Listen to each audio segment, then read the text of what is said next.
अस्सलाम वालेकुम भैया, मैं हूँ रेहान कनाडा से। उम्मीद है आप लोग सब खैर खैरियत से होंगे। आजकल दोबारा से भैया एक चीज़ बड़ी सर उठाने लग गई है, तो मैंने चलो उसके ऊपर कुछ बात की जाए। और लोग आकर यहाँ पे बहुत ज़्यादा परेशान भी हो रहे हैं कि, और फिर दोबारा से मैं चीज़ें देख रहा हूँ कि यार रिवर्स माइग्रेशन हो रही है, लोग वापस जाने की कोशिश कर रहे हैं क्योंकि यहाँ पे हालात ठीक नहीं है, जॉब्स का बड़ा क्राइसिस चल रहा है, महंगाई बहुत हो गई है, क्या करें क्या ना करें। घर के हाउसिंग प्राइसेस बहुत ऊपर चल गई है, घरों के रेंट्स बहुत ज़्यादा ऊपर चले गए हैं, लाइक इंटरेस्ट रेट बहुत ज़्यादा ऊपर हो गया है, जॉब क्राइसिस है, जॉब्स नहीं मिल रही है, बहुत ज़्यादा मुश्किलात हो गई हैं, सर्वाइवल बहुत ज़्यादा मुश्किल हो गया है। इन सब में अब क्या करें भाई? अब इन सब का सोल्यूशन ये तो नहीं है कि हम वापस चले जाएं। कहने का मकसद ये है कि भाई हम लोग बहुत सारी चीज़ों में ये होता है कि बहुत कुछ हम सोच कर आते हैं कि बस कनाडा आएंगे तो बस फतह कर लेंगे हम लोग, बस अब जो है ना अगले 5 साल के बाद जो है ना हम ही बस यहाँ के प्राइम मिनिस्टर बनेंगे। देखें, यहाँ पर कनाडा बिल्कुल एक टोटल डिफरेंट होता है। आप जब आप अपनी मुल्क छोड़ कर आते हैं और आप दूसरे मुल्क में आते हैं, एक कल्चरल शॉक आता है, आपको कल्चरल डिफरेंस आता है। आप बिल्कुल एक अपना एक माशरा छोड़कर आते हैं, अपने वहाँ पर एक बिल्कुल एक अलग कल्चर है। यहाँ पर आते हैं, यहाँ पर अलग कल्चर रहता है। हमारे जहनों में ये होता है कि यार मैं वहाँ पर बैंक में मैनेजर था, अब मैं फलानी जगह पे सुपरवाइजर था, मैं फलानी जगह पे AVP भी था, यानी कि असिस्टेंट वाइस प्रेसिडेंट था, यानी कि मैं किसी बड़ी पोस्ट के पर था। अब मैं कनाडा आऊँगा तो मुझे सेम वही डेजिग्नेशन यहाँ पे कनाडा आके मिलेगा, जो कि ऐसा नहीं है, ऐसा बिल्कुल भी नहीं होता। देखें, यहाँ का एक डिफरेंट कल्चर है, यहाँ पर एक डिफरेंट चीज़ होती है, बिल्कुल आप एक डिफरेंट एक बिज़नेस, यहाँ पर एक बिज़नेस स्टाइल होता है, यहाँ पर हर चीज़ बिल्कुल डिफरेंट हो जाती है। जब आप ये सोच कर आएंगे ना कि यार मैं तो वहाँ पर मैनेजर था तो मैं यहाँ आकर भी मैनेजर लगूंगा, तो या आई एम सॉरी, फिर आप लोग जो ना फिर एक वो कहते हैं ना कि एक ख्वाबों की दुनिया में ही रहते हैं। मैं दूसरा वर्ड तो मैं यूज़ नहीं कर सकता। आप एक अजीब ख्वाबों की दुनिया में रहते हैं, एक फेक वर्ल्ड में रह रहे हैं, और एक लाइक यहाँ पर आए और आपको एक डिजास्टर ये हो जाता है कि यार मैं यहाँ पर आया हूँ तो मेरी तो कोई इज्जत ही नहीं है, और मैं तो वहाँ पर मैनेजर था, यहाँ पर देखो मुझे ये लोग जॉब क्या ऑफर कर रहे हैं, बिल्कुल स्क्रैच से स्टार्ट कर रहे हैं। देखें, कनाडा में यहाँ पर आपको अगर आपको यहाँ पर रहना चाहते हैं, सर्वाइव करना चाहते हैं, यहाँ पर अपना फ्यूचर बनाना चाहते हैं, तो यहाँ पर आपको इन सब चीज़ों से गुजरना पड़ेगा। जिसे कहते हैं कि भट्टी में से गुजर कर आपको कुंदन बनना पड़ेगा। आपको कम से कम 2 से 3 साल का रगड़ा यहाँ पर लगता है। यहाँ पर 3 साल तो कुछ नहीं गए जिसका रगड़ा खौफनाक किस्म का लगता है। थोड़ी सी मेरा व्लॉग लंबा हो जाएगा तो प्लीज़ को देखिएगा ज़रूर एंड तक, क्योंकि आपको काफ़ी चीज़ें मैं आपको समझाऊंगा और बताने की कोशिश करूंगा कि भाई ये चीज़ें आप जिन चीज़ों की वजह से आप लोग परेशान हो जाते हैं, जो 2-3 साल के बाद आप लोग फिर सोचते हैं कि यार वापस चले जाए, हम अपने मुल्क में बेहतर थे। देखो यार, लाखों करोड़ों रुपए खर्च करके आते हो, क्या इसलिए आते हो कि यहाँ पर हम आएंगे और हमें समझ में नहीं आ रहा, हमारे मतलब की चीज़ें नहीं हो रही तो हम वापस चले जाएं? देखिए, यहाँ के तो इमिग्रेशन मिनिस्टर साहब खुद कह चुके हैं Canada is a very different place, it's not very cheap. ये कोई सस्ता मुल्क नहीं है, ये बहुत अच्छा खासा एक्सपेंसिव मुल्क है, स्पेशली टोरंटो और वैंकूवर और जो बड़ी सिटीज़ के अंदर रहते हैं। बड़ी सिटीज़ के बड़े लवाजमत, बड़े खर्चे होते हैं। तो ये आप लोग हमेशा हरगिज़ ना सोच कर आइएगा कि यार मैं, देखिए यहाँ अगर आप आते हैं तो आपको सर्वाइवल के लिए आप कोई भी काम अगर आपको मिल जाता है, कोई भी छोटा बड़ा काम यहाँ पे बुरा नहीं समझा जाता। यहाँ पे काम करने वाली की इज्जत है। यहाँ पे इंडिया पाकिस्तान की तरह नहीं है कि अगर आप मैनेजर हैं और आपने जाकर किसी पिज़्ज़ा स्टोर के अंदर पिज़्ज़ा डिलीवरी शुरू कर दिया, पिज़्ज़ा सर्विंग शुरू कर दिया, पिज़्ज़ा स्टोर पे जाके शाम को जॉब कर रहे हैं, तो आप बोलेंगे यार मेरे जो ऑफिस के कोलीग्स हैं, मेरे घर वाले, मेरे रिश्तेदार, मेरे बच्चे क्या सोचेंगे कि यार ये बंदा ये काम करता है। तो हमारे यहाँ पे वही तो कह रहा हूँ कि एक बिल्कुल ही डिफरेंट कल्चर है, जिसको हम देखकर अगर यहाँ पर आते तो यहाँ पर काम की इज्जत है, काम करने वाले की इज्जत है, वहाँ पर आपके स्टेटस की इज्जत है। वहाँ पर आपका स्टेटस जो होता है, आपकी गाड़ी है, आपके पास ये है, फलाना धमाका, सब चीज़ों का वो काउंट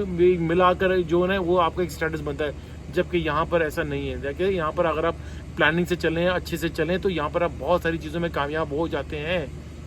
ऐसा नहीं है। यहाँ पर सबसे पहले आकर आप अपने आप को अपग्रेड करें, आप यानी कि अपने आप को यहाँ पर आकर डिफरेंट कोर्सेज करें। कनाडा आपको बहुत ज़्यादा ऑप्शंस देता है, बहुत ज़्यादा अपॉर्चुनिटीज़ देता है, जो कि यहाँ पे लोगों को अंदाज़ा नहीं होता। आप आते हैं, बस हम एक जो चीज़ों के अंदर फंसते हैं, वो फंसते चले जाते हैं और अपने साथ ज़्यादतियाँ कर लेते हैं। और वैसे बहुत सारे लोग हैं जो यहाँ पर आए और वो कहते थे भाई हम तो डॉक्टर हैं, यहाँ पर भी आकर जो ना डॉक्टरी की जॉब करेंगे। नहीं होता यहाँ पर। तो यहाँ पर आप जॉब्स मिल जाती हैं, लेकिन डॉक्टर की जॉब थोड़ी सी यहाँ पर मुश्किल है, टफ है। यहाँ पर बहुत सारे आपको एग्जाम्स देने पड़ते हैं। तो इसका मकसद ये नहीं कि आप 2-3 साल घर पर ही बैठ के अपने आप को ज़ाया कर लेंगे। जो जॉब मिलती है अपने सर्वाइवल के लिए तो करें ना यार, कम से कम आप अपना सर्वाइवल तो करें यहाँ पर। तो ये एक रिवर्स माइग्रेशन का एक फिनोमेना शुरू कर देते हैं हम लोग, एक डराना शुरू कर देते हैं कि यार लोग वापस जा रहे हैं, यहाँ पर हालात बहुत ख़राब होते हैं। देखिए, वापस वही जाता है जो यहाँ पर नाकाम होता है। नाकाम अगर आप नाकाम होने के लिए आप यहाँ पर आए तो आई एम सॉरी, फिर आपको you have to go back, आपको 3-4 साल के बाद वापस जाना पड़ेगा। ऐसा कुछ नहीं होता। हाँ, 100 में से 5 या 10 लोग वापस जाते हैं यहाँ पर, ऐसा नहीं है।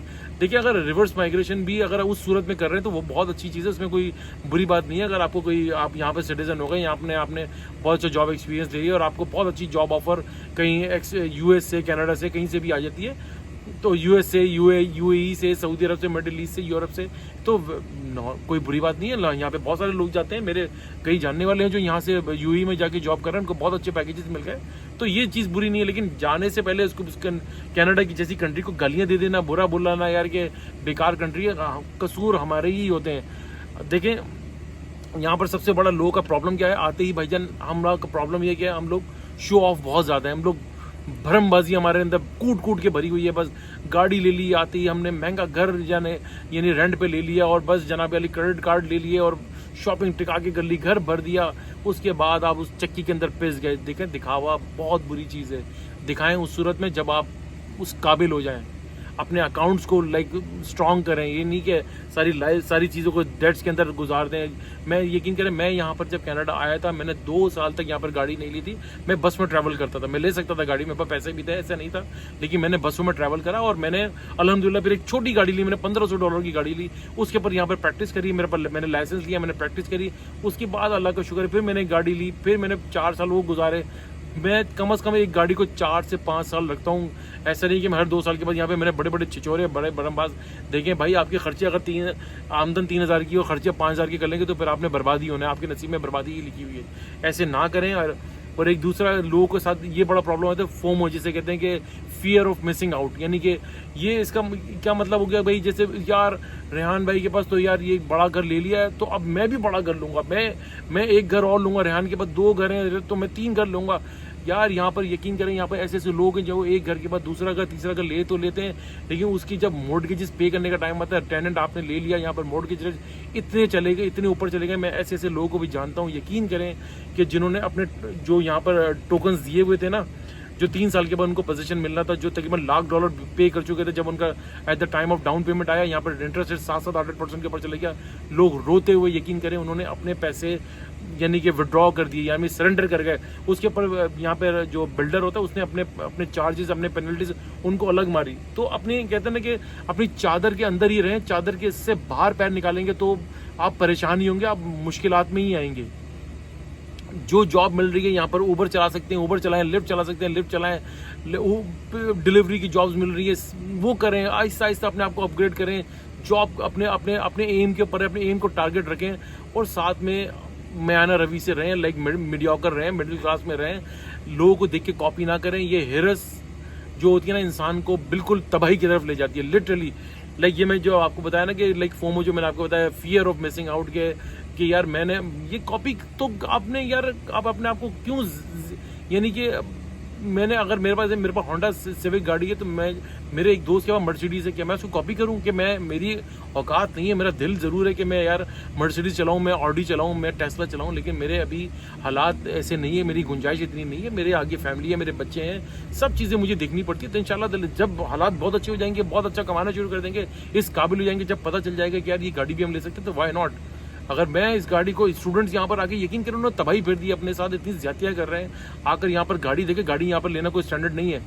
गाड़ी आपने ले ली, गाड़ी उठा ली, उसके बाद उसकी किस्त है, उसकी इंश्योरेंस, मैंने आपको लास्ट टाइम भी बताया था, टोरंटो के अंदर $450 से इंश्योरेंस स्टार्ट होती है भाई जान। $450 और $500 की अगर आपको फाइनेंस पे गाड़ी मिल जाती है, जो बहुत कम, मैं आपको बताऊँ, उससे ज़्यादा ही मिलती है।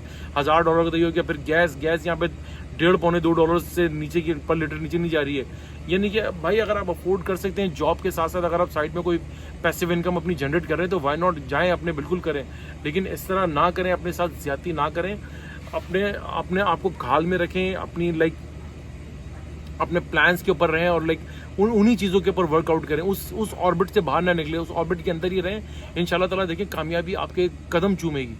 लिटरली मैं आपको बता रहा हूँ, आप कामयाब हो जाएंगे। रिवर्स माइग्रेशन, मैं ना इसके हक में हूँ ना मैं इस चीज़ को फेवर देता हूँ। हाँ, ये सुनने में कहने में तो बहुत अच्छा लग सकता है, रिवर्स माइग्रेशन, लोग वापस जा रहे हैं, ऐसा क्यों हो रहा है? कनाडा की लाइफ तो बिल्कुल फेक है यार, बिल्कुल बेकार है, यहाँ पर तो सब कुछ बैंकों का है। भाई आप ना पड़े इन चक्करों में, आपकी जो खाल है, जितनी औकात है उसके अंदर ही रहें, आप अपने चीज़ों को अपनी आमदन के अंदर ही मैनेज करें। तो आज का टॉपिक मेरा यही था और उम्मीद है आपको मेरा व्लॉग पसंद आया होगा। वीडियो अच्छी लगी तो लाइक करें, सब्सक्राइब करें, बेल आइकन का बटन जरूर दबाइएगा, शेयर करना ना भूलिएगा। दुआ दीजिए, दुआ लीजिए, दुआ में बड़ी ताकत है, सदका खैरात चैरिटी करते रहा कीजिए, ये आपको बड़ी बड़ी परेशानी और आफात से बचाती है। इंशाल्लाह ताला नेक्स्ट व्लॉग के साथ फिर हाजिर होऊंगा, तब तक के लिए अल्लाह हाफिज़।